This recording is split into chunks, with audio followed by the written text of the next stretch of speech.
Romantic धारावाहिक मौनहियार शुभ मुहूर्त सम्पन्न हेंगाराबारीस्थित शंकरदेव स्टूडियोत आज एखन नतुन धारावाहिकर शुभ मुहूर्त सम्पन्न हय। जेडी प्रडाक्शनर बेनारत निर्मित धारावाहिकखনৰ प्रयोजना जुगब्रत दासर, परिचालना जितु शइकिया और सुरजित गगৈৰ। काहिनी चित्रनाट्य संलाप रूपम চেতিয়াৰ, चित्रग्रहण करिब नवनीत नीलाभে। धारावाहिकखনত अभिनय करिब अश्विनी भूया, माला गोस्वामी, नीला शइकिया, काकली सन्दिকৈ, मानव प्रीतम नेওগ, देवजित भट्टाचार्य, सुमी सिन्हा, देवजित डेका, परिश्मा कोঁৱৰ, मधुस्मिता पराशर, शिशु शिल्पी গৌৰীয়সীৰ লগতে বহু কেইগৰাকী নপুৰণি অভিনেতা আৰু অভিনেত্ৰীয়ে।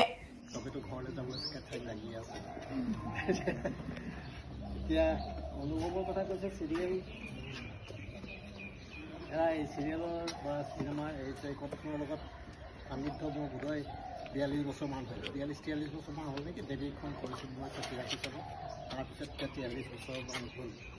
তাৰ লগত থাকি এইবিলাক বুঢ়া হৈছোঁ যদিও বুঢ়া হ'বলৈ ইচ্ছা কৰা নাই, এইবিলাকৰ মাজেৰে ডেকা হৈ থাকিবলৈ ইচ্ছা কৰিছোঁ আচলতে।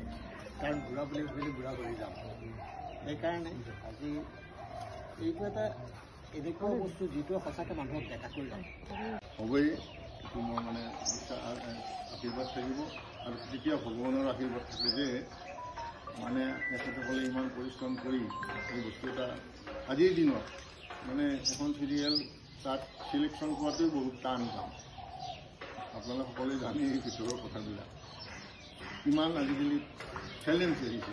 সেই চেলেঞ্জৰ মাজত তেওঁলোকে বৰ সুন্দৰকৈ সকলোতে সন্মতি হোৱা কৰি সেই বস্তুখিনি আগবাঢ়ি নি এটা সুন্দৰ মুহূৰ্তৰ আজি সৃষ্টি কৰিব পাৰিছোঁ। তেওঁলোকক কৰ্মকৰ্তাসকলক মই ধন্যবাদ জনাইছোঁ আৰু মোক এই সুন্দৰ মুহূৰ্তৰ সাক্ষী হ'বলৈ দিয়াৰ কাৰণে অশেষ ধন্যবাদ জনাইছোঁ। আৰু আগন্তুক মানে আমাৰ ৰঙালী বিহুৰ সকলোৰে শ্ৰদ্ধা সেৱা আৰু শুভেচ্ছা জনাই মোৰ বক্তব্য ইমানতে সামৰণি। নমস্কাৰ। ভোগালী বিহু প্ৰাকখনত আমি এটা ভাল খবৰ আপোনালোকক দিবলৈ ওলাইছোঁ। আমি এখন নতুন ধাৰাবাহিক নিৰ্মাণ কৰিবলৈ লৈছোঁ যাৰ নাম হৈছে মৌনহিয়া।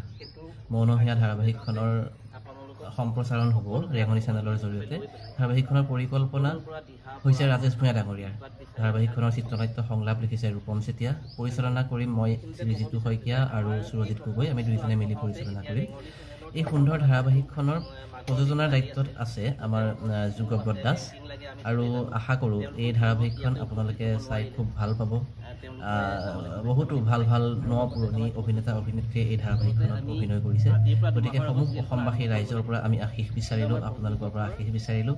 সুন্দৰভাৱে আমি ধাৰাবাহিকখন আপোনালোকৰ মাজলৈ আগবঢ়াই দিম। আশা কৰোঁ আপোনালোকে ধাৰাবাহিকখন আঁকোৱালি ল'ব। ধন্যবাদ। নিউজ ডেস্ক ৰিপৰ্ট ইত্যাদি A to Z।